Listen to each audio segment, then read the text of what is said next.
अशा प्रकारे औषध पाणी घेतल्यानंतर डॉक्टरनं सांगितल्याप्रमाणे जेवल्यानंतर 5 मिनिटं बसावं शांत. मला त्या 5 मिनिटामध्ये बघा मी हे माझ्या खट्याळ कुत्र्याचं आणि मांजराचं चपाती बारीक करतो. त्यानंतर डॉक्टरनं सांगितले घड्याळात त्याचा काटा कसा फिरतो, घड्याळ वाईज क्लॉक वाईज पोटावरून हात फिरवायचं का तर पोटाला थोडाफार मसाज झाला पाहिजे. आजपर्यंत खाल्लंय आणि लाज वाटलं असं पुढं आणले पोट. नाहीतर तुम्ही काहीतरी म्हणाल. मला अक्षरशः लाज वाटली होती हो त्या सोनोग्राफीला गेल्यावर. बरं असू दे, झाले गेले विसरून जावे. आता डॉक्टर साहेबांच्या आणि ह्या घरमालकिनीच्या स्वाधीन माझं जीवन अर्पण केले. तिने सांगतील तसं मी वागण्याचा प्रयत्न करणार आहे. तर ही 2 प्रकारची दूध आहेत. मोठं पातेल्याचं दूध आहे ते आत्ता 10:30 वाजता आलेलं आहे. लहान पातेल्यातलं दूध आहे ते कालचं दूध आहे. आणि आता दोन्ही दूध गरम करून आता ह्या प्लेटमध्ये कुत्र्या मांजराला वाढायचं. गार झाल्यानंतर त्यांना खायला घालायचं.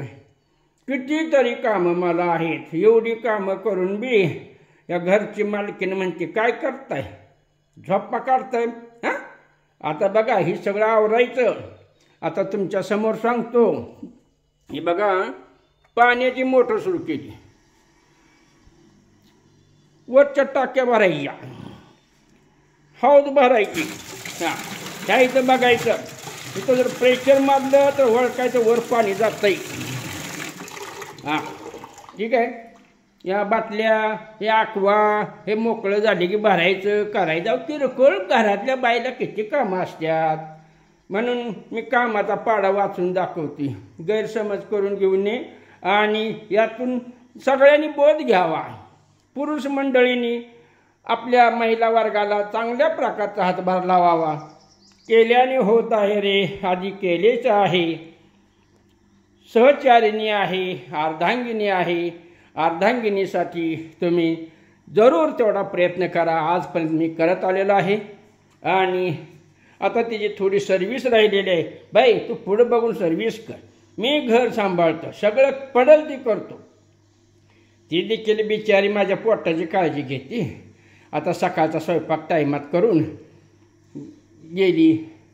पुन्हा संध्याकाळी आल्यावर गरम गरम स्वयंपाक करते. 6:30ला मला जेवायला घालते. कारण डॉक्टर साहेबांना फॉर्मेट दिले ना 6, 6:30, 7पर्यंत जेवायचं. सकाळी 10 वाजेपर्यंत जेवायचं. हां आता बघा ही भांडी देखील शिकवेचप्रमाणे माझ्याकडं सगळं घड्याळाच्या काट्यावर चालते. मिक्सरवर जरी काही काम असेल तर घड्याळाकडे बघूनच. यासाठी मी तर घड्याळ देखील लावले बघा. हां आयला ती म्हणणार मनगटात घड्याळ नाही कसं काय. घड्याळाकडे बघून सगळं असतं. उत्तापा बित्तापा जे काय असतं की नाही कधीतरी करतो 5-6 महिन्यातनं. पण ते देखील सगळं घड्याळावर असतं मिक्सरवरचं. ओके आता जरा थांबवतो, मला लय खूप काम आहे तो. अशा प्रकारे भांडी घासून झालेली आहे. आता ही मोटर वरच्या टाक्या भरलेल्या आहेत, पाणी सांडायला लागलेलं आहे. तेव्हा आता मोटर बंद करतो. त्यानंतर हे किरकोळच काम आहे. बघा ह्या मशीनसाठी आपल्याला पाणी लागतं ना. 1.5 तास ही मशीन खाते बघा धुणं धुवायला. 3 फेर काढते. त्यानंतर आता ह्या टाकीकडे जरा बघायला लागते हो.